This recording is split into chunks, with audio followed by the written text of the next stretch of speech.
ఈ స్టోరీ విన్న ప్రతి ఒక్కరికి థ్యాంక్ యూ సో మచ్. మగవాళ్ళు పెళ్ళైనా కాకపోయినా ఎంతమందితో అయినా తిరుగుతారు.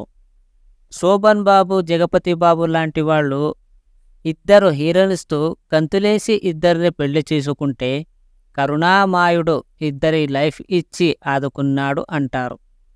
అదే అమ్మాయికి ఇద్దరు బాయ్ ఫ్రెండ్స్ కానీ ఇద్దరు మొగోళ్ళు కానీ ఉంటే రాళ్లతో కొట్టి చంపేస్తాం మనం. అంటే ఆడది మన రూల్స్ ప్రకారం బతకాలి, మగాడికి రూల్స్ ఉండవు. వాడు తాగితే పాపం భగ్న ప్రేమికుడేమో అని ఆడజాతిని తిడుతాము. వాడు 2 పెళ్ళిళ్ళు చేసుకొని 3వ దాంతో సంబంధం పెట్టుకుంటే ఇద్దరు గయ్యాళి పెళ్ళాలేమో, అందుకే మనశ్శాంతి కోసం 3వ ఆమెని ఉంచుకున్నాడు అంటారు అని మళ్ళీ ఆడవాళ్ళనే అంటాము. మగాడు ఆడవాళ్ళకి లైన్ వేయడం, బాడీ పార్ట్స్ గురించి కామెంట్ చేయడం, వచ్చేపోయే ప్రతి ఆడదాన్ని చూడటం సహజం అంటాం. మా హార్మోన్స్ అంతే. జంట అదే పని లేడీస్ చేస్తే వాళ్లకు మో డాష్ అంటారు. అర్థం చేసుకోండి. మగాడు తప్పు చేస్తే వాళ్ళ అమ్మ పేరు మీదుగా లాన్ కొడుక అని తిడతాము. వాడిని ఏమీ అనం.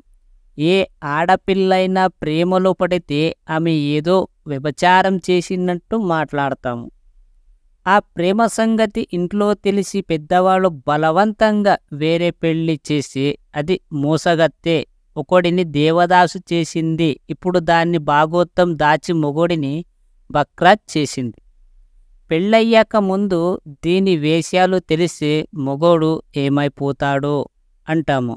అక్కడ ఆమె వేసిన వేషాలు ఏమీ ఉండవు, జస్ట్ ప్రేమించింది అంతే. బేబీ సినిమా చూశారా? ఆ అమ్మాయి ప్రేమించింది ఒకడిని, ఇంకొకడు ఫ్రెండ్షిప్ ముసుగులో ట్రాప్ చేసి మోసం చేశాడు. ఫైనల్గా వాడు ఇంకోడు హీరోలు అయ్యారు.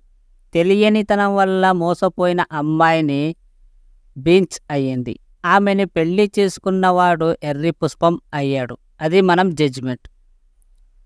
శీలం అంటే శరీరానికే, అది కూడా ఆడదానికే, మగాడికి కాదు. మనసు అనే పదార్థం లేదసలు. అందులో ఉన్న ప్రేమకి, ఎమోషన్స్కి విలువ లేదసలు. శరీరానికి శీలం పోతే ప్రేమ లేనట్టే. వాహ్, ఏం సోఫిస్టికేటెడ్ అండ్ హైవీ ఎడ్యుకేటెడ్. సొసైటీలో బతుకుతున్నాం కదా, ఈ సొసైటీలో ఎలా నడుస్తుందో మనం కూడా అలాగే నడవాలంట.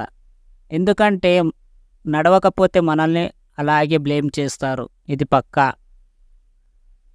ఎలాగైతేనే ఈ స్టోరీ విన్న ప్రతి ఒక్కరికి మనస్ఫూర్తిగా థ్యాంక్ యూ సో మచ్.